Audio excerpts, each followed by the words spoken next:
kubaha ikaze kuri YouTube channel yacu kubaho neza. Turabifuriza kugira ubuzima bwiza.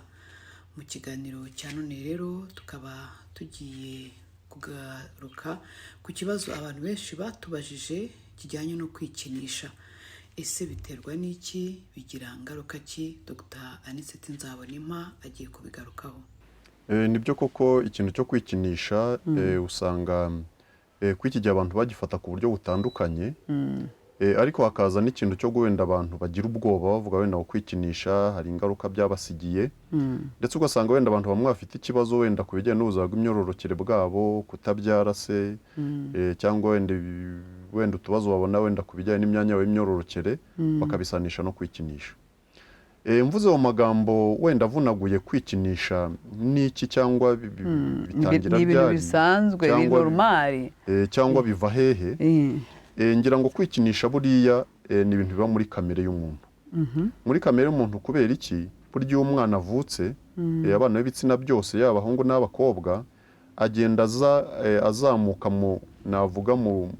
byiciro by'imikurire buryo umwana akiri muto cyane afite nk'imyaka hagati wenda y'amezi nk'atandatu wenda kugenda ukajya ku myaka 5 hari ibyiciro umwana anyuramo kimwe n'icyiciro wenda usanga ajya gukorakora cyane nko ku kibuno ku kibuno hari havamo umwanda usanga hari igihe abana bagera ugasanga ari kwikora koko ku kibuno ndetse bikaba kenshi burya ni ikigero cyo gukura bagezemo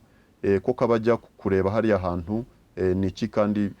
wenda se hakora iki kandi icyo kintu ntabwo kiba kimujemo gusa burya biba no mu bwonko kuko mu mikurire y'abantu iyo umuntu akora ibyo bita mu gifaransa ngo ni phase anale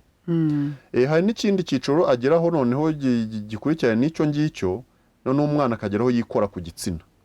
aho yikora ku gitsina nuvuga ngo batangiye kujya yumva wenda igitsina cye mbega akamenya wenda ko afite n'igitsina uko cyaba cy'umukobwa cyangwa cy'umuhungu ariko noneho agatangira navuga ko ariho na kamere y'umuntu itangirira wenda kwa kuno umuntu azaba umugore cyangwa umugabo noneho ugasanga umwana ageze aho yikora ku gitsina cyane buri kanya ndetse n'ababyeyi wenda ugasanga bateye impungenge rimwe bakanabakubita ariko si byiza burya ugomba kureka umwana uko nicyo kigero cy'imikurire abagezemo nuvuga ngo ubwo n'ubwonko bwe nibwo buba buri kumubwira atari kufite n'urugingo runaka noneho akagenda kurukoraho ndetse ngira ngo hari n'igihe umwana agera noneho uretse kwikora wenda ku kibuno ku gitsina noneho akikora no ku kanwa mu kanwa muzi ko abantu bagira icyo kintu ugasaba umwana arikora mu kanwa buri kanya ndetse uranakanda atoye gusa agashyira mu kanwa cyangwa ikintu cyose ugasanga ari gukora mu kanwa n'ababyeyi bonsa bajya babibona ko hari igihe utameka umwana ibere wagahita azamuye intoki akazigushyira mu kanwa ni naho abana bazana ibyo gucomeka urutoki ibyo ngibyo byose buri burya mu mikurire y'abantu kwikinisha rero bituruka he bituruka kuri cya kigero umuntu anyura mu cya cyiciro cyo kwikora ku gitsina kuko yikora ku gitsina wenda rimwe n'imwe akumva yanamushimishije noneho akazava wenda muri icyo cyiciro akagenda wenda agera hejuru ariko byazagera cya gihe umubiri utangiye gukora imisemburo mbonerabitsina ya misemburo ya kigore n'imitsi cyangwa imisemburo ya kigabo mu bugimbi n'ubwangavu noneho akazongera kwibukaho ko afite igitsina runaka kandi uko ya misemburo nayo noneho iza no gukuza cya gitsina inatangira wenda kugitegura kugira ngo kibone uko wenda gikore imirimo izatuma ashobora no kubyara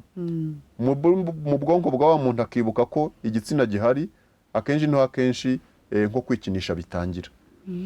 noneho uko kwikinisha aba ameze nk'usubiye muri cya gihe cy'ubwana munsi y'imyaka 5 yikora ku gitsina none icyo gihe uko abaye n'imisembo noneho yatumye cya gitsina kinakura wenda kinumva ko ari igitsina cy'umugabo cyangwa cy'umugore yanakora kumva ko wenda ibyiyumviro wenda by'ibyishimo noneho akaba umuntu noneho ukwamirayo akaba yabikomeza aha rero abahanga batubwira ko mu bijyanye n'ubuzima bw'umuntu kwikinisha ibisanzwe ubundi ntabwo ari ikibazo ntabwo ari ikibazo kuko biba ku bantu benshi ndetse hafi ya bose cyane cyane ko umuntu abitangira akiri muto ataramenya n'ibyo ari byo cyagere muri cya kigero cyo kwikora ku bitsina munsi y'imyaka 5 ariko no mu gihe cy'ubugimbi burya n'ubwangavu nabwo umuntu abataramenya wenda n'ibyo kwikinisha muri rusange byari byo cyane abakiri wenda mu kuvumbura igitsina wenda gikora gute ese ibyo byumviro wenda byo kumva yishimye kuza ku gitsina bigenda gute wenda bataramenya n'ibijyanye n'imibonano mpuzabitsina. Ndetse bikanagaragara ko ushobora gusanga kwikinisha buriya bishobora kubaho muri cya kigero cy'ubugimbi n'ubwangavu, ariko nyuma y'icyo kigero bigahagarara umuntu yongere kubikora, cyangwa se ugasanga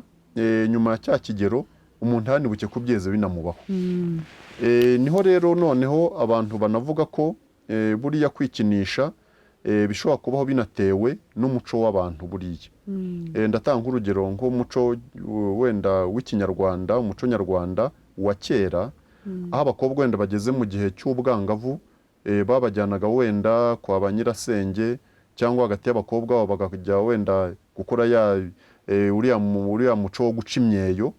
Nayo byatumaga kugomeza yikorakora ku gitsina cyangwa bamukoraho, nabyo bikamera nko kumutera wenda ibyiyumviro wenda bitushobora gutuma nawe ashobora kuba yakwikinisha, cyangwa se kuba yakumva wenda ari byiza gukora ku gitsina cye, cyane cyane ko mu muco bavuga ngo bari kumutegura kugira ngo azabemo umugore mwiza. Ibyo ngibyo n'abahanga bakaba bemeza ko hari imigenzo imwe n'imwe ishobora gutuma abantu bakurirwa kwikinisha, kubera ko hari imigenzo wenda ishobora gutuma abantu bikora ku gitsina kenshi cyangwa cyane, noneho bigatuma bashobora kubona ibyishimo ko bikoze ku gitsina cyabo. Ariko abahanga bakanemeza ko burya kubikora ukabihagarika cyangwa se ntubikore inshuro nyinshi nta kibazo biteye na gitoya, kuko icyo gihe ntabwo bijya kwangiza wenda imitekerereze y'umuntu. Ariko abantu bakavuga ko kwikinisha biba ikibazo iyo bigenze gute. Iyo bigeze ku rwego biba nk'ikiyobyabwenge. Kuba nk'ikiyobyabwenge ni ukuvuga ngo bigeze aho utaryama ngo ube wasinzira utabikoze. Bigeze aho wumva ugomba kubikora buri munsi, ntiwasi umunsi utabikoze. Muri make bikamera nk'uko utabaho utarya. Umuntu aba akumva buri kanya abonye kose ajya kwikinisha, muri make n'ibyo akora wenda bikadindira kubera umwanya munini ari guhuta mu kwikinisha. Icyo gihe biba bibaye ikiyobyabwenge, kandi buri ikiyobyabwenge ni kiyobya ubwenge. Ibyo rero biba bibaye uburwayi, kuko byangiza no mu mitekerereze y'umuntu, noneho ikintu cyose kikaba gishingiye kuri kwa kwikinisha. Ari nayo mpamvu usanga abantu bageze kuri urwo rwego kubigarura bigorana cyane, ndetse akenshi bakaba bazahengamira navuga mu bintu byo kujya mu gukora imibonano mpuzabitsina wenda ku bundi buryo butari ubusanzwe abantu bazi, aho umugore akora imibonano mpuzabitsina n'umugabo. Ubwo abakore bavamo abatinganyi. Navuga si ubutinganyi gusa, si ubutinganyi gusa, kuko burya imibonano mpuzabitsina ikozwe ku buryo abantu batamenyereye, ntibizamo kuba umutinganyi gusa, ahubwo biza n'ibyo byo kwikinisha umuntu akoresheje izindi ngingo zitandukanye z'umubiri. Nk'ubu ndagira ngo mbwire abantu wenda bajye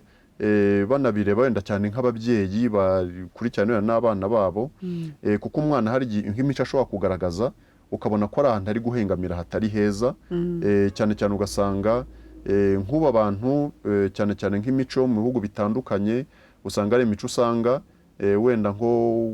gukora imibonano mpuzabitsina bitarikiri wenda mu rwego rwo kugira ngo abantu babyare, aho ugasanga ari nko kwishimisha, noneho bakayimurira ahantu henshi hatandukanye. Usanga wenda bashyira imibonano mpuzabitsina ku mabere, ugasanga niho bakora imibonano mpuzabitsina, ugasanga se ni mu kanwa, ugasanga se ni mu gutwi, ugasanga se n'ahandi mu kibuno se, ahantu hatandukanye ku ngingo zitetwe z'umubiri. Ari nabyo wenda ngira ngo mvugeho cyane uko abantu bakunda kubifata mu rwego rw'ubutinganyi cyangwa iki. Wenda bavuga abantu bakora imibonano mpuzabitsina bahuje ibitsina, ni uburyo bumwe, ariko hari n'ubundi buryo buri kugaragara ko abantu bari gukora imibonano mpuzabitsina mu buryo wenda navuga butari abantu batari basanzwe bazi, bayikorera ahabonetse hose. Ndetse rimwe na rimwe ibyo bintu byabagaho kera, cyangwa ni ibintu nabyo bijyanye n'iterambere muri iki gihe? Navuga ko bigenda bizanwa n'iterambere, cyane cyane nko kwigiye dusigaye tubona n'abantu wenda bakora imibonano mpuzabitsina navuga badakoresha imibiri yabo, ahubwo bakoresha ikoranabuhanga. Ugasanga wenda bakoresha imbuga nkoranyambaga, koherezanya amashusho cyangwa amajwi, ibyo bakaba babikoresha bakora imibonano mpuzabitsina. Iyo byose rero byose biza mu kwikinisha. Ari nayo mpamvu nagira ngo mbwire abantu ko kwikinisha uko abantu babitekereza, navuga ko wenda biranarenze cyane, kuko abikinisha ni benshi kurusha wenda uko abantu babitekereza, kuko abantu no byinjiyemo n'ikoranabuhanga, abantu bashobora kubikora, umwe ari ku mugabane umwe ari nko muri Amerika undi ari muri Afurika, abantu bakikinisha bakoresheje imbuga nkoranyambaga, kandi bakamenya nk'abari gukora imibonano mpuzabitsina. Noneho ikindi nacyo navuga nuko navuga ko ibi byo kwikinisha wenda bitari ibyo kubata umuntu ngo bimugereho ingaruka. Navuga ko wenda biba ku bantu benshi cyane, kandi n'ubushakashatsi bugenda butwereka ko wenda iyo bitabaye nyine ngo ububata ku muntu, ababikoze navuga ko wenda ntacyo bibangizaho ku buryo budasanzwe, ku buryo nawe ubona ahubwo wenda twisangaho bakatugira n'inama, kandi wenda nabo byarababayeho, cyangwa se ugasanga n'ubushakashatsi bugaragaza ko hari abantu bagera mu bihe runaka bakayoboka inzira yo kwikinisha. Ndabaha nk'urugero, buriya nk'ubushakashatsi bugaragaza ko nk'abantu bari mu nzu z'amabohero, bari nko muri gereza, burya barikinisha b'ibitsina byombi, baba abagore cyangwa abagabo, cyane cyane ko wenda bajyamo wenda ari abantu wenda bamaze gushaka,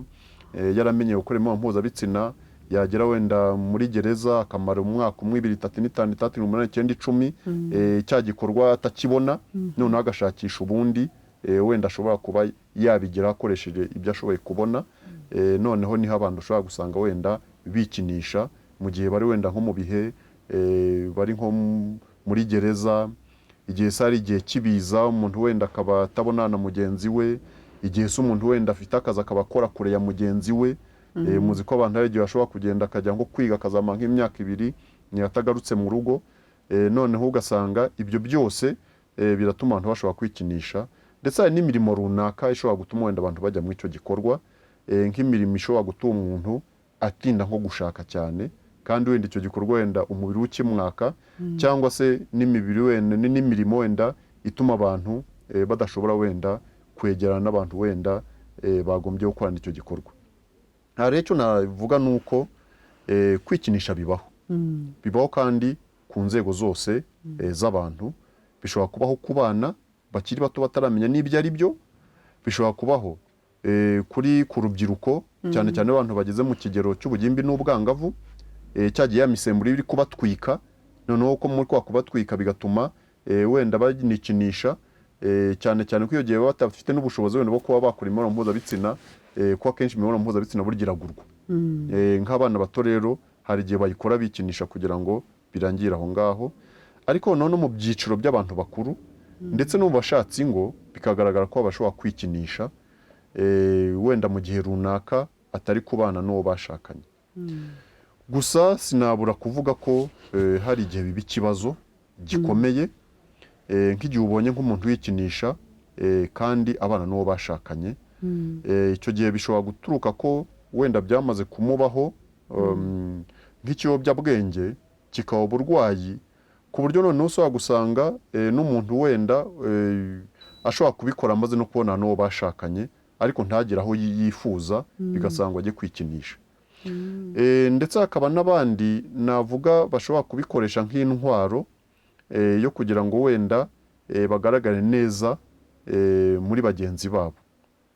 Hari nk'abantu cyane cyane nk'umushakashatsi bigaragara ko nk'abantu akenshi navuga bakunda wenda gukurikira, wenda gushyira imbaraga nyinshi cyane mu byo bakora. Hakaba ndetse n'abantu wenda navuga ko ari nk'abantu bafite nk'ubuhanga burenze abandi, noneho ku buryo atabona nk'umwanya wo kujya byandi tubona ugutereta, noneho akaba ari mu byo agomba gukora, muri make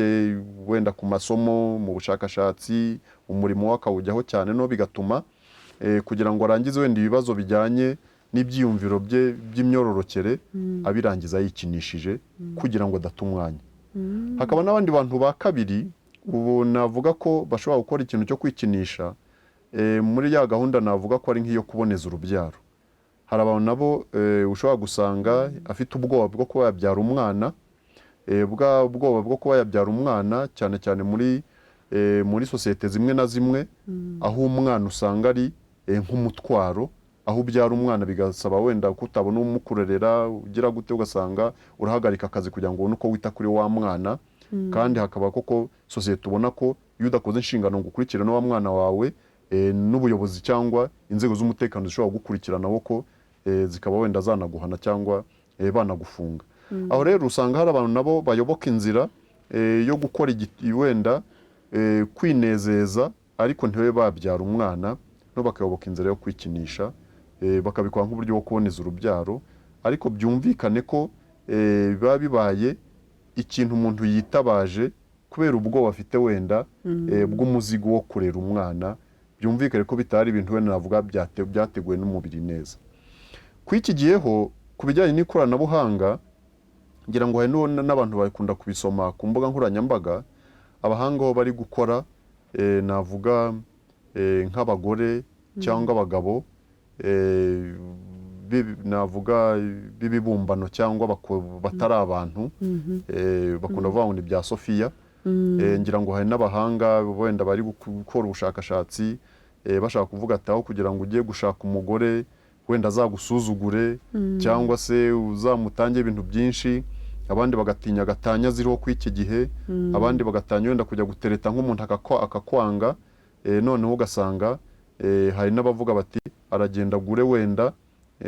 igikinisho cye agishyire hariya, none ajya akina nacyo aho kugira ngo ajye guta umwanya cyangwa ajye guseba imbere wenda y'umuntu ajya gutereta akamwanga. Ibyo bimaze kubaho ku buryo kandi n'abantu baga bibwira ngo biri mu bihugu byateye imbere gusa, ariko no mu bihugu by'ini wacu muri Afurika ndetse no mu Rwanda tuziye tubona n'amaduka yatangiye gukora acuruza nk'ibyo bikinisho navuga byigana imibiri cyangwa imyandangagitsina y'abantu ku buryo abantu babikoresha mu rwego rwo kwikinisha. Ariko hakabaho n'umwihariko aho noneho bakora navuga ikintu bakunda kubyitaho ni amarobo. Robo no zimeze nk'abantu, robo y'umukobwa, robo y'umugore, bifite wenda se telekomande cyangwa kode uyifungura kuko ikaba yagufasha wenda nko kwikinisha, noneho umuntu akaba yakora ibyo bijyanye n'imibonano mpuzabitsina ariko ategera umuntu mugenzi we. Ahangara icyo nashaka kuvuga nuko kwikinisha bibaho kandi biragenda bifata indi ntera kubera ikoranabuhanga, ndetse wenda n'ibyo abantu wenda mu muco nyarwanda bakunda kuvuga ngo ubutinganyi n'iki byose, ahubwo ari kugenda haza n'ibirenze ibyo ngibyo kubera ikoranabuhanga, aho ushaka gusaba umuntu azajya yikinisha ahubwo atanikinisha wenda na mugenzi we n'ubwo wenda bahuje n'igitsina, ahubwo akikinisha n'igikoresho cyakozwe n'amaboko ya muntu. Aho ndagira ngo abantu rero koko bakanguke bamenye ko biriho, kuko hari igihe tubivuga ugasanga abantu bamwe bavuga ati muri kubeshya, ndetse wenda bakavuga ati wenda ni ibishitani, ati ibyo ntibyaba mu Rwanda. Ariko nagira ngo mbabwire ko ibyo bintu birahari ku isi hose, no mu Rwanda birahari, ndetse n'aya maduka acuruza ibyo bikoresho nayo yatangire kugira nini wacu no mu Rwanda arahari. Murakoze cyane, ngira ngo abatubaje barabyumvisha, ariko reka mbabaza akabazo ka nyuma. Wenda abatubaje nabonaga ari abana b'abasore, bishobora kuba byaramubayeho imbata, wenda byaratangiye ari ibintu bisanzwe, ariko akaba yumva ko byamubayeho imbata, bya bintu uvuga uti sinshobora kurara ntanyweye akayoga, sinshobora kurara ntagize gutya, ashaka kubireka yakora iki rero? Noneho niba avuze ati mbona ngerageza kubyivanamo, ngerageza kubireka ariko bikanga, nkora iki noneho kugira ngo ibi bintu bimvemo, ko numva nanjye bitangiye kuntera ubwoba ko ari ikibazo? Nibyo koko buriya bintu byo kwikinisha ko iyo bikomeje bikururana cyane ku muntu bishobora kumuteraho ikibazo mu mitekerereze ye no mu mibanire ye n'abandi, ari nayo mpamvu dusaba abantu wenda bahuye n'icyo gikorwa cyangwa abantu wenda babona bibabaho, ko bakwegera impuguke wenda zishobora kubafasha kuva kuri icyo gikorwa. Navuga ko nk'ubu ngubu iyo wegereye nk'ivuriro rikwegereye bashobora kugufasha, cyane cyane ko gukurikirana abantu nk'abo ntibisaba wenda guhabwa imiti ngo umuntu ajye kunywa imiti wenda yo gutuma ibyo bintu wenda yabivaho cyangwa bireka, ahubwo ni ubundi buvuzi bujyana n'imitekerereze, kuganiriza umuntu, ibyo twita ubujyanama. Hari abaganga rero bagiye bategurwa ku nzego zitandukanye, haba urwego rw'ibitaro ndetse no ku bigo nderabuzima, hari abantu bashinzwe ubuzima bwo mu mutwe nibo bakurikirana icyo gikorwa. Noneho umuntu waba ufite ikibazo nk'icyo akaba yakwegera ivuriro rimwegereye,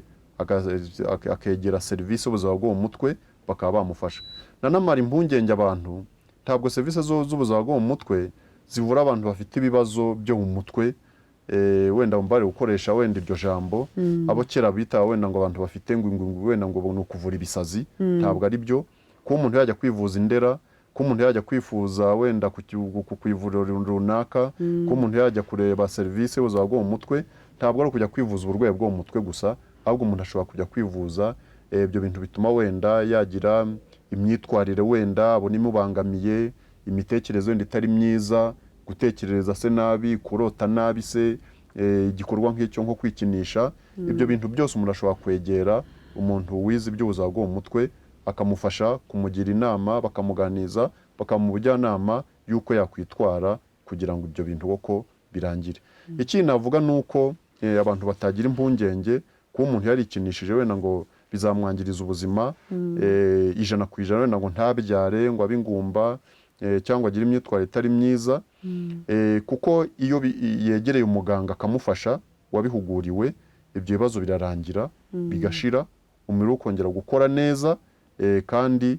ntibinamugire n'ingaruka bimugeraho z'igihe kirekire. Cyane cyane ko kuvura ubwo wenda navuga icyo kibazo, ntabwo nkita uburwayi, ndavuga ko ari nk'ikibazo, ntabwo bisaba gutanga imiti, ahubwo ni uburyo bw'ibiganiro, nuko umuntu bamugira inama ukuntu yitwara kugira ngo bashobora kuba wenda yakwitwara neza. Ahangaha nongeraho n'akandi kantu kajya gahangayikisha abantu. Hari igihe n'abantu wenda babaza ibibazo cyangwa ugasanga abantu barahangayitse ku bijyanye wenda n'ibijyanye no gushimisha uwo bashakanye, cyangwa se uko abona igitsina cyo wenda ngo kimeze gute, hari abajya bagira ubwoba ngo ni gitoya cyangwa ni kinini cyane, ariko buriya ibyo bibazo byose bishobora gukemurwa ugannye abantu boko bize ibijyanye n'ubujyanama n'ubuzima bwo mu mutwe, cyangwa se ukaba wakwegera n'inzobere zize ibijyanye n'ubuzima bwabo bw'abagore cyangwa ubw'abagabo, noneho bakaba bagira abantu inama y'uko buryo uko umuntu yaremwe uko ariko kose,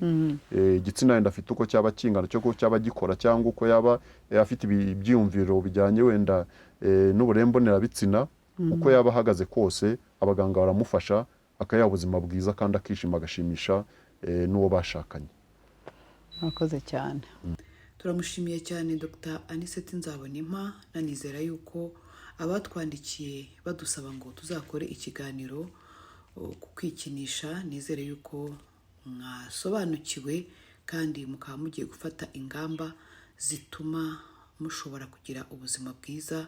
zituma mudashobora kujya ahabi kubera yuko mwakoze nyine ibidakwiriye. Ngaho rero mukomeze kugira ubuzima bwiza.